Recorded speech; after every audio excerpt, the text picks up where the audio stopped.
সব জল্পনা কল্পনার অবসান ঘটিয়ে প্রথমবারের মতো ডক্টর ইউনূসের সঙ্গে দ্বিপাক্ষিক বৈঠক করেছেন ভারতের প্রধানমন্ত্রী নরেন্দ্র মোদী। বঙ্গোপসাগরীয় দেশগুলোর আঞ্চলিক সহযোগিতা জোট বিমস্টেকের শীর্ষ সম্মেলনের সাইডলাইনে তাদের মধ্যে এই বৈঠক অনুষ্ঠিত হয়। দুই দেশের দুই নেতার মাঝে শেখ হাসিনার প্রত্যাপন সহ বিভিন্ন আন্তর্জাতিক ইস্যু নিয়ে আলোচনা হয়েছে। সময় চলছে নিজের চিরচেনা গতিতে, তবে বিশ্ববাসী অপেক্ষার প্রহর গুনতে ব্যস্ত। একটি বৈঠকের জন্য অপেক্ষা তাদের। অবশেষে এলো সেই মাহেন্দ্রক্ষণ। 4 এপ্রিল 2025, ব্যাংককের সাংগ্রিলা হোটেল। কক্ষে চরম নীরবতা। এরই মধ্যে কক্ষে প্রবেশ করলেন বাংলাদেশের অন্তর্বর্তী সরকার প্রধান। সাধারণ ফ্যানের দিন শেষ, আকিস ফ্যানে বাংলাদেশ। সঙ্গে সঙ্গে কক্ষে ছড়িয়ে পড়ল উত্তাপ। ডক্টর ইউনূসকে দেখার সাথে সাথেই উঠে দাঁড়ালেন ইন্ডিয়ার কূটনৈতিকরা। ডক্টর ইউনূস এগিয়ে গেলেন নরেন্দ্র মোদীর সঙ্গে কর্মমর্দন করতে। মোদী ইউনূসকে কাছে পেয়ে যেন ছাড়তে চাইছেন না, যেন দীর্ঘ অনেক দিনের বন্ধুত্ব। 5ই আগস্ট ক্ষমতার পালাবদলের পর হাসিনাকে আশ্রয় দেয় দিল্লি।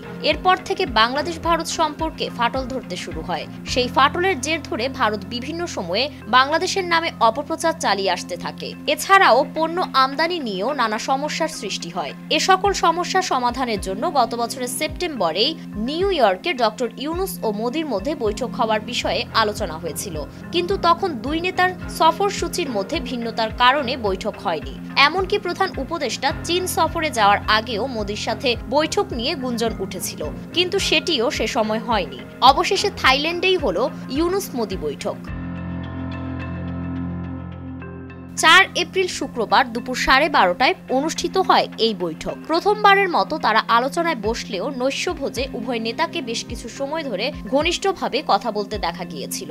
ইউনূস ও ভারতের প্রধানমন্ত্রী নরেন্দ্র মোদী আধা ঘন্টারও বেশি সময় ধরে দ্বিপাক্ষিক বৈঠক করেছেন। প্রায় আধা ঘন্টার এই বৈঠক শেষে প্রেস সচিব শফিকুল আলম জানিয়েছেন, বৈঠকের আলোচনা ছিল গঠনমূলক, ফলপ্রসূ ও অর্থবহ।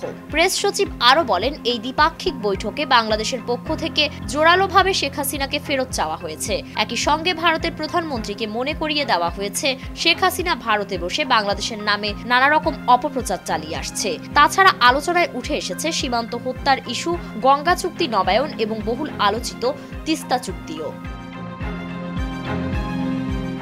গত কয়েকদিন ধরে প্রতিবেশী দুই দেশের শীর্ষ নেতার বৈঠক নিয়ে বাংলাদেশ এবং ভারতের গণমাধ্যমে আলোচনা ছিল তুঙ্গে। তবে শেষ মুহূর্ত পর্যন্ত এই বৈঠক নিয়ে এক ধরনের অনিশ্চয়তা থাকলেও বৈঠকটি সম্পন্ন হওয়ার পর বিশ্লেষকরা বলছেন, এই বৈঠক দুই দেশের সম্পর্কের অগ্রগতিতে গুরুত্বপূর্ণ ভূমিকা রাখতে চলেছে। এরই মধ্য দিয়ে দীর্ঘ 8 মাসের সম্পর্কের ফাটলও ঠিক হতে চলেছে।